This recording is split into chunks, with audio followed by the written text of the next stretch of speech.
बिस्मिल्लाहिर्रहमानिर्रहीम। लाखों करोड़ों दुरूद की मक़दस मोहम्मद सल्लल्लाहु अलैहि वसल्लम पर और आपके आल पर। मैं हूं डॉक्टर मोहम्मद यासीन मलिक और आपको सबको खुश आमदीद कहता हूं। नाज़रीन मोहतरम, माशरा बड़े तनाव का शिकार है। हमारे ऊपर डेली के तौर पर कोई ना कोई ब्रेकिंग न्यूज़ ज़रूर आती है, जिसकी वजह से हम मुकम्मल तौर पर डिप्रेशन, एंजाइटी में चले जाते हैं। मुख्तलिफ़ जगहों पर हमें मोटिवेशंस की भी ज़रूरत होती है, लेकिन कहीं ना कहीं मुझे लगता है कि तरबियत का जो अंसर है वो हमारे यहाँ बड़ा कम हो चुका है। हमारे यहाँ डेली क्लासेस होनी चाहिए, साइकेट्री की क्लासें होनी चाहिए। इसी वजह से हमने मारिया हुसैन, साइकोलॉजिस्ट हैं, आपको मदऊ किया। अस्सलाम वालेकुम। वालेकुम अस्सलाम। कैसी हैं आप? ठीक हैं अल्हम्दुलिल्लाह। आप कैसे हैं? साइकोलॉजिस्ट क्यों बनी आप? क्यों आपने ये पसंद किया कि मुझे साइकोलॉजिस्ट बनना है? दरअसल साइकोलॉजिस्ट देखा जाए तो हमारी लाइफ में हर जगह मैटर करती है। देखा जाए कि हमें अगर स्कूल में ज़रूरत हो, काउंसलिंग की ज़रूरत होती है जैसे बच्चों को, तो वहाँ पे भी हमें ज़रूरत पड़ती है साइकोलॉजिस्ट की। उसके अलावा मेंटल हेल्थ, आजकल माशाल्लाह से जैसे कि कहते हैं जेन ज़ी, इनको तो बहुत कुछ मालूम है, लेकिन इससे पहले जब हमारा दौर था या इससे पहले का दौर था, उन लोगों को कोई आइडिया नहीं था कि मेंटल हेल्थ का क्या इशू चल रहा है, डिप्रेशन है, एंग्जाइटी है। तो एट दैट टाइम कि मैं भी कुछ ऐसे इश्यूज से गुजरी हूँ और हमारे आसपास का माशरा भी ऐसे, आसपास के लोग भी ऐसे इश्यूज से गुजरे हैं। तो दैट्स वाई कि आई थॉट कि वाई नॉट कि इस मैं खुद ही साइकोलॉजिस्ट बन रहा हूँ। हाँ, वाई नॉट के। हाँ, अच्छा, मुझे ये बताएं कि साइकोलॉजिस्ट की ज़रूरत सबसे ज़्यादा किसको पड़ती है? एक नाकाम बिजनेसमैन को, एक नाकाम आशिक को, एक नाकाम बेटे को? मतलब कौन ऐसा शख्स है या एक नाकाम औरत जो घरेलू लाइफ में नाकाम हो जाती है, मोहब्बत में नाकाम हो जाती है? सबसे ज़्यादा एज ए साइकोलॉजिस्ट आप क्या समझती हैं कि परफेक्ट क्या है? मैं समझती हूँ कि साइकोलॉजिस्ट की ज़रूरत हर किसी को पड़ती है। लाजमी नहीं है कि कोई नाकाम हो तो उसको ज़रूरत पड़ती है, कोई कामयाब भी है तो उसको भी साइकोलॉजिस्ट की बहुत ज़रूरत है। जैसे कि एक कामयाब बिजनेसमैन देख लें आप, उनको भी लाइफ में ऐसे बहुत से इश्यूज़ होते हैं जो वो डील नहीं कर पा रहे होते हैं, या बहुत से ऐसे इश्यूज़ होते हैं जो वो डील कर तो लेते हैं, उनको समझ भी आती है, लेकिन वो कुछ ऐसे लोग नहीं होते जिनसे वो डिस्कस कर सके ना। दैट्स वाई तो साइकोलॉजिस्ट की तो हर किसी को ज़रूरत है, कामयाब आशिक हो जाए कि नाकाम आशिक हो, कामयाब बिजनेसमैन हो कि नाकाम हो। साइकोलॉजिस्ट किरदार क्या अदा करता है? वो क्या इंसान को उसकी बीमारी से, डिप्रेशन, एंजाइटी से निकाल के लाता है या वो उस चीज़ को रोक देता है? देखा जाए साइकोलॉजिस्ट, हमें एक दफ़ा मैं अपनी टीचर का एक कोट बताऊंगी आपको कि उन्होंने कहा था कि जैसे पैगंबरों का काम होता है कि सीधे रास्ते पे लाना, लोगों को ईमान की तरफ लेके आना, साइकोलॉजिस्ट की भी वही उसी किस्म का काम होता है कि लोग जो भटके होते हैं उनको रास्ते पे लाना होता है। तो जैसा कि आपका क्वेश्चन है कि साइकोलॉजिस्ट का क्या काम है, रोक देना या उसको ठीक करना, तो साइकोलॉजिस्ट का काम होता है कि हम उनको, लोगों को तरीका सिखाते हैं कि लाइफ में अगर इश्यूज आ रहे हैं तो उसको कैसे डील करना है, अभी भी और इन फ्यूचर भी। तो ये नहीं है कि हम मसला ख़त्म हो जाता है, मसला रहता है, लेकिन उसको हमें डील करना आ जाता है। ठीक है। अच्छा, मुझे ये बताएं कि आज तक आपने जो पेशेंट डील करती हैं आप पेशेंट, जी जी जी, सबसे अजीबोगरीब पेशेंट कौन सा आया और उसका केस क्या था? बहुत से थे ऐसे जो मैंने काफ़ी अरसे तक रहे हैं, लेकिन ज़्यादातर देखा जाए कि मेल्स ही होते हैं जिनके बहुत ज़्यादा इश्यूज होते हैं। देखा जाए कि उनकी डार्क साइकोलॉजी टाइप मैनिपुलेशन, लेकिन ये है कि उनको वो उस तरह से डिस्कस नहीं कर पाते हैं, या उनके जो मेंटल हेल्थ इश्यूज होते हैं वो डिस्कस नहीं कर पाते हैं, या वो वाली बात है जैसे कहते हैं कि मर्द मजबूत होता है, उसको ये सब कुछ डील करना पड़ता, दर्द नहीं होता, मर्द रोता नहीं है। तो बिल्कुल ऐसा ही है कि उसके बहुत से इश्यूज होते हैं, वो घर में भी नहीं डिस्कस कर सकता। फिर उसके अलावा वो अपने साथ बैठे दोस्तों से भी नहीं, कुछ ऐसे इश्यूज होते हैं नहीं डिस्कस कर सकते लोग कि मेरे दोस्त मेरे बारे में क्या सोचेंगे। तो जो मुझे ऐसे केसेस आए तो वो अमूमन मर्द के ही थे, औरतों के इतने उस तरह से नहीं। कोई ऐसा मर्द जिसने बात करते करते कह दिया कि मैडम मुझे आप अच्छी लगी हैं, मेरे से शादी कर लें, बड़ा मज़ा आता है आपसे बात करके, बस, और अगर आपने ना की तो मैं दोबारा पेशेंट बन जाऊँगा? देखा जाए ये साइकोलॉजी की फील्ड में बहुत आम है कि जो साइकोलॉजिस्ट होता है, जो क्लाइंट होता है, अमूमन उनको साइकोलॉजिस्ट पसंद आ जाते हैं, स्पेशली मेल्स को। फीमेल्स को भी होता है, लेकिन मेल्स को ज़्यादा होता है क्योंकि उनको वो एक आप कह सकते हैं वो ऐसा इंसान मिल जाता है जो उसको समझता है और जिससे वो बातें शेयर कर सकता है। तो ऐसा होता है, ऐसा हुआ भी है। तो इसको हम साइकोलॉजी की टर्म में ना ट्रांसफेरेंस कहते हैं। ठीक है, तो आप इसको डील कैसे करती हैं?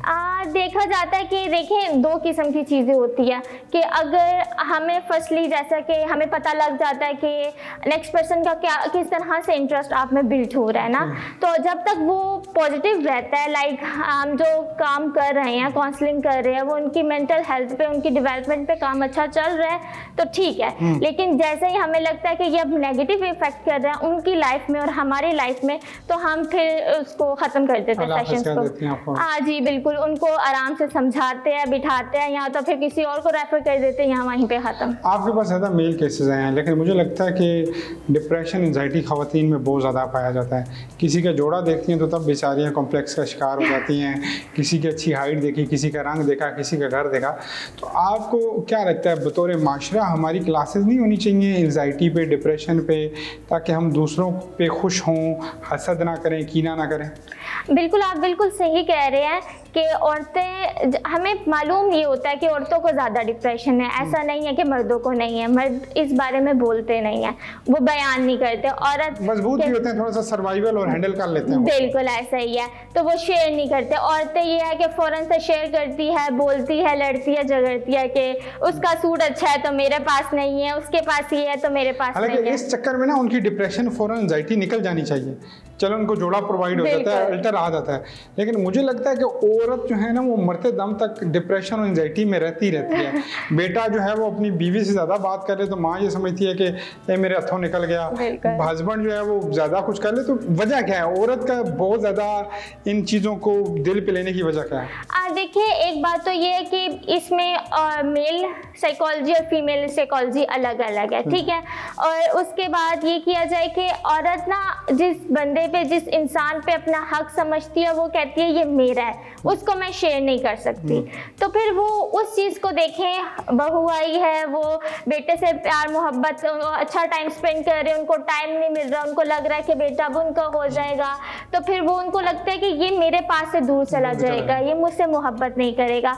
तो औरत का ये होता है कि वो, आज ही मैं सुन रही थी एक, वहाँ पे कहते हैं औरत तौहीद पसंद होती है मोहब्बत में, कि जो है वो मेरा है और बस यही है, इसके अलावा ना मैं किसी को देखूंगी ना ये किसी को देखे। तो ये चीज़ औरत में भी होती है, तो इस वजह से वो बेशक बेटा चला जाए तो उसको होता है। साइकियाट्रिस्ट आप क्या समझती हैं कि अगर आपको कोई ज़्यादा मतलब एक शख्स जो है वो मोहब्बत में गिरफ्तार है, ज़्यादा मोहब्बतों में गिरफ्तार है, सही, और आपका वो सका कोई रिश्तेदार है, हस्बैंड है, भाई है, तो क्या बीइंग अ साइकियाट्रिस्ट उसकी हल्की फुल्की टोन टपट से, क्लासेस से आप उसको वहाँ से निकाल सकती हैं? देखा जाए ना कि आप जैसे कह रहे हैं कि वो एक्स्ट्रा अफेयर्स और डिफरेंट मल्टीपल अफेयर्स में ना, चलिए तो एक बात करता हूँ मैं कि उसकी 2 शादियाँ या 3, एक शादी है तो वो दूसरी करना चाहता है, तो क्या एक अच्छी औरत उसको इस चीज़ से निकाल देती है? इट्स डिपेंड कि इन मर्द को चाहिए क्या, वो दूसरी औरत में चाह क्या रहा है, ठीक है। इसके पीछे हम ना बैक रीजंस देखते हैं ना कि वो क्या चाह रहा है। औरत को वो जो चाहिए वो प्रोवाइड कर रहे हैं, औरत बाहर किसी को देख नहीं रही है, उसके पास अवेलेबिलिटी नहीं है ना, मर्द के पास अवेलेबल है, या वो दूसरी जो चीज़ है वो क्या चाह रहा है। अमूमन यही होता है कि दूसरी तरफ से ज़्यादा मोहब्बत मिल रही है, ज़्यादा सुकून मिल रहा है, या ये है कि वो अट्रैक्टिव है, तो ये चीज़ है। लेकिन हाँ, बहुत से केसेस में ऐसा भी होता है कि वो औरत उसको रोक भी सकती है, लेकिन बहुत से केसेस में ऐसा होता है कि भाई अगर मर्द ने कमिटमेंट कर दी तो वो उसको पूरा भी करता है। ठीक हो गया। अच्छा, एक चीज़ और बताएं मुझे कि डिप्रेशन और एंजाइटी, क्या कोई 50 साल का शख्स है, 60 साल का है, तो उसको उस पर रहने देना चाहिए या उसको भी क्लासेस की ज़रूरत पड़ती है और उसको भी क्लासेस देनी पड़े? और कुछ लोग होते हैं वो ठीक ही नहीं होते, बुजुर्गी तक वो मतलब गालियाँ निकालते हैं, तो गालियाँ निकालते निकालते ही मर जाते हैं। उनको क्या अच्छा साइकियाट्रिस्ट नहीं मिला होता है या कुछ हैबिट कब्र तक बंदे के साथ जाती हैं? चले मैं आपको इसमें बताती हूँ कि हमें जब हिप्नोथेरेपी सीख रही थी तो हमारे सर ने हमें सबसे पहले कहा था कि जो एजिड आते हैं ना, स्पेशली मेल्स, वो कहते हैं कि हमें ज़्यादा एक्सपीरियंस है, हमें पता है, वो किसी की बात फर्स्टली सुनते नहीं है, ठीक है। क्योंकि जब हम हिप्नोथेरेपी कर रहे होते हैं किसी की, तो वो जो माइंड होता है वो उसको हमारी बातें फॉलो करनी होती है। तो जब वो एक माइंड में बिठा के आता है कि ये जो अगला बंदा है इसके पास एक्सपीरियंस नहीं है, इसको नहीं पता, मैंने ये बाल जो है धूप में सफ़ेद नहीं किए, ठीक है, मेरे पास ज़्यादा एक्सपीरियंस है, इसने 4 जमातें पढ़ी है, 4 साल का एक्सपीरियंस है, इसको क्या पता। तो वो बिल्कुल भी आपकी बात, बेसिकली जो हमारी बातें होती है वो माइंड देखता है, उसको फॉलो करता है एंड देन हमारे बिहेवियर्स बनते हैं। क्योंकि जैसे नेगेटिव बातें अफेक्ट करती है ऐसे ही पॉजिटिव बातें अफेक्ट करती है। तो हमारी जो काउंसलिंग होती है उनमें बातें करते हैं, समझाते हैं, थेरेपीज होती है, देन वो बंदा उस चीज़ को फॉलो करता है। तो ये जो एजेड लोग हो जाते हैं तो अमूमन कहते हैं कि इन पे ज़्यादा टाइम नहीं दिया जा सकता, इन पे ज़्यादा वर्क नहीं होता। क्यों? क्योंकि उन्होंने एक माइंडसेट अपना बनाया होता है कि हमारे पास ज़्यादा एक्सपीरियंस है, ये चले 30 साल का बंदा है जो मुझे काउंसलिंग दे रहा है और मैं 60 साल को हूँ, डबल, तो मेरे पास ज़्यादा एक्सपीरियंस है, इसको नहीं पता, तो उन पे बहुत मुश्किल काम होता है। कुछ कभी किया ऐसे पेशेंट पे काम कि जो आपसे एज में ज़्यादा था और आपको जो है?